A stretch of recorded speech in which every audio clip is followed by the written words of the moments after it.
நண்பர்களை நீங்கள் பார்த்து கொண்டு இருப்பது உங்கள் கௌசிகா ரிவ்யூ. சரி வாங்க வீடியோக்குள்ள போய் என்ன நடக்க போகுது அப்படின்னு சொல்லிட்டு பாத்தீங்கன்னா, ஒரு பக்கம் நம்ம மல்லி இருக்காங்கல்ல, அவங்க இருந்து ஒரு பக்கம் வீட்டுல சோகமா உட்காந்து இருக்காங்க. ஏன் எதனால அப்படின்னு சொல்லிட்டு பாத்தீங்கன்னா, வெண்பா கேட்ட ஒவ்வொரு வார்த்தையும் நம்ம மல்லி மனசுக்குள்ள ஆழமா பதிஞ்சிட்டு இருக்குங்க.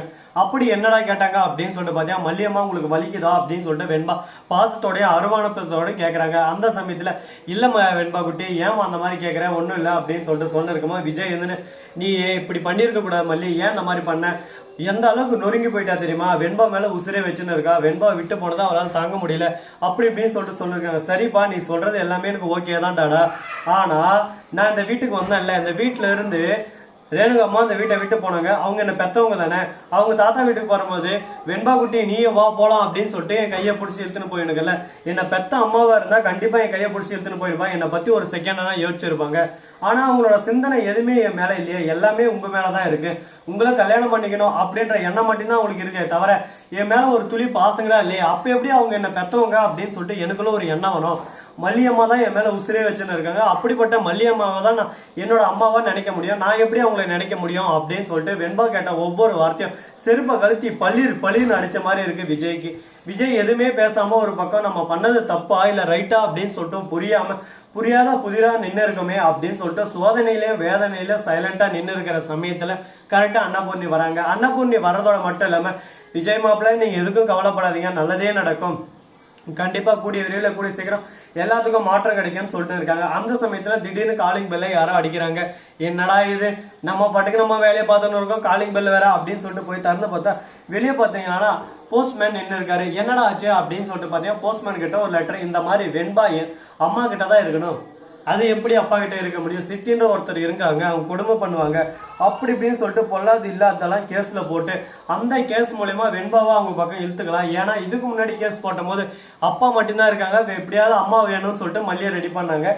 இப்ப அம்மாவே இருக்கா, அப்ப எப்படி இங்க விட்டு வைக்க முடியும் அப்படின்ற மாதிரி ஒரு கேஸை போடலாம்னு சொல்லிட்டு முடிவு பண்ணி கேஸை போட்டு அனுப்பிச்சிட்டு இருக்காங்க. இந்த மாதிரி கேஸ் வந்து இன்னொரு 2 daysல தொடங்க போது, அப்போ வந்து நீங்க கோர்ட்டுக்கு வெண்பா அழைச்சிட்டு வரணும், அவங்க அம்மா கிட்ட தான் அவங்க இருக்கணுமா இல்ல இருக்கக்கூடாதா அப்படின்றத பத்தி டிஸ்கஷன் போகணும் அப்படின்னு சொல்லிட்டு அதில் போட்டுருக்கு.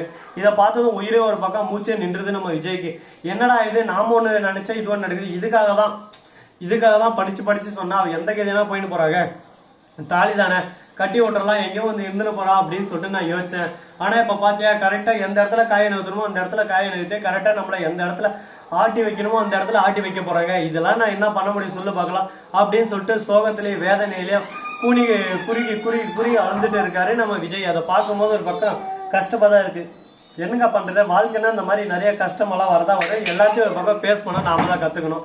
ஆனா அதே சமயத்துல மறுபக்கம் என்ன நடக்குது அப்படின்னு சொல்லிட்டு பாத்தீங்கன்னா, கரெக்டா நம்ம விஜய் சைலண்டா இருக்க, அந்த பக்கம் என்ன நடக்குது அப்படின்னு சொல்லிட்டு பாத்தீங்கன்னா, நம்ம மல்லி இருக்காங்க, அதாவது ரேணுகா இருக்காங்களா, அவங்க இருந்து போய் கதிரேசன் கிட்ட புலம்புறாங்க. ஒவ்வொரு நாளும் நான் பிச்சை எடுக்கணுமா, அவங்ககிட்ட பிச்சை எடுத்து வாழ்ற மாதிரி இருக்கு, என்னோட கனவு என்னோட வாழ்க்கை எல்லாமே விஜய் தான், அவர் கூட சந்தோஷமா வாழணும்னு நினைச்சேன், ஆனா எனக்கு வாழ்ற மாதிரியே தெரியல, ஏதோ அவர்கிட்ட போயிட்டு அம்மா தாயே 5-10 இருந்தா போடுங்கம்மா அப்படின்னு சொல்லிட்டு அவரோட பாசத்துக்காகவும் அவரோட ஏக்கத்துக்காகவும் பிச்சை எடுக்கிற மாதிரி இருக்கு. இந்த பொழப்பே எனக்கு வேணாம்ப்பா, எனக்கு வேணாம், என்னோட பழைய மாதிரி மனநிலை பாதிக்கப்பட்ட இதிலே விட்டு இருந்திருக்கேன் அப்படின்னு சொல்லிட்டு ஆள ஆரம்பிச்சுறாங்க. இதோ பார், நீ எதுக்கு அழணும், உனக்கு யார் அழற உரிமை கொடுத்தது, நீ மட்டும்தான். கூடிய விரைவில் கூடிய சீக்கிரம் அவனை எப்படி அடிக்கணுமோ அந்த விதத்தில் நான் அடிக்க போறேன். அது மட்டும் நம்ம ஆல்ரெடி அவனுக்கு ஒரு சர்ற வெட்டிய கொளுத்தி போட்டு இருக்கேன், அது இன்னும் கொஞ்சம் நேரத்துக்கு சும்மா டப்பு டப்பு டப்பு டப்பு டப்பு டப்பு டப்பு வெடி போகுது. அப்ப தெரியும் யார் எங்க மாசு யார் எங்க கிளாஸ்ன்னு சொல்லிட்டு. அப்ப புரிய வர அவனுக்கு உண்மை என்ன பொய் என்னன்னு சொல்லிட்டு.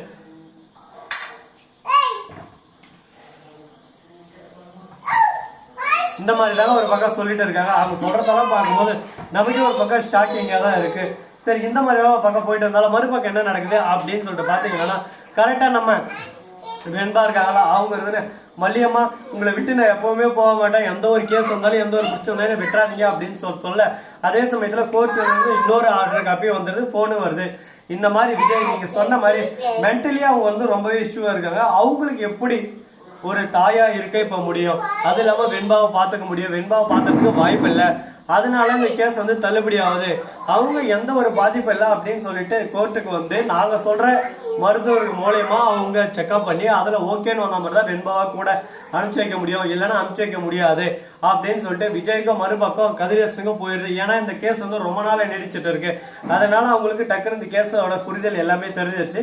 மல்லி தான் இப்பயும் சரி எப்பயும் சரி அம்மாவா இருக்க முடியும், ரேணுகா எந்த ஒரு பாதிப்பும் இல்லை, அவ ரொம்ப பர்ஃபெக்டா இருக்கா அப்படின்ற ஒரு சர்டிபிகேட் வந்தாலும் இன்னொரு ஒரு மாதம் அந்த மாதிரி வெண்பாவோட ஒப்பீனியனை கேட்டு அதுக்கப்புறம் தான் அவகிட்ட விட முடியும். தவிர அப்படியே நீங்க வந்து கேஸ் போட்டதான் அவங்க அம்மா வந்துட்டாங்கன்னு சொல்லிட்டு எங்களால விட முடியாது அப்படின்னு சொல்லிட்டு கோர்ட்ல இருந்து ஆர்டர் அனுப்பிச்சிடறாங்க. இதை பார்த்து கட்டுப்பாயிடுறாரு ஒரு பக்கம் நம்ம கதிரேசன். என்னடா அது, நம்ம எந்த பிளான் போட்டாலும் எல்லாமே ஒரு பக்கம் சொதப்பிடுது, வேற வழியே இல்லையா, நமக்கு மட்டும் ஏன்டா இந்த மாதிரி சோதனை மேல சோதனை, வேதனை மேல வேதனை, வாழ்வே மாயம் இந்த வாழ்வே மாயம் அப்படின்ற மாதிரி தான் ஒரு பக்கம் போயிட்டு இருக்கு. இது எங்க போய் முடிய போகுது, எதில் போய் முடிய போகுதுன்னு சொல்லிட்டு தெரியல. பாத்துக்கலாம். நிறைய பிரச்சனைகள், நிறைய இன்னல்கள், நிறைய சிக்கல்கள் எல்லாமே பார்த்து தான் இந்த இடத்துல வந்து நின்று இருக்கோம். இதுக்கு மேல பிரச்சனை நம்மளால பார்க்க முடியாதா சொல்லுங்க பார்க்கலாம். எல்லாத்தையும் ஒரு பக்கம் பார்த்து பக்குவமா ஹேண்டில் பண்ணிடலாம். அதனால எந்த ஒரு பிரச்சனையும் இல்லை. இதுக்கப்புறம் என்னென்ன விஷயங்கள்லாம் நடக்க போகுது, என்னென்ன விஷயத்தெல்லாம் புதுசா தினசா கொண்டு வர போறாங்க அப்படின்ற சுவாரஸ்யம் நிறைந்த விஷயங்கள தாங்க நீங்க இந்த வீடியோல பாத்துட்டு இருக்கீங்க.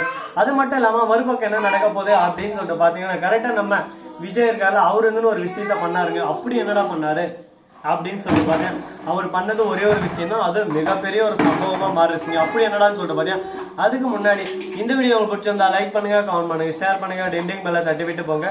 அப்பதான் நான் போற அடுத்த வீடியோ உடனுக்குடன் வரும். மிக்க நன்றி. தேங்க்ஸ் ஃபார் வாட்சிங். Tata, see you. நன்றி, வணக்கம், வந்தனம், வருக தருக.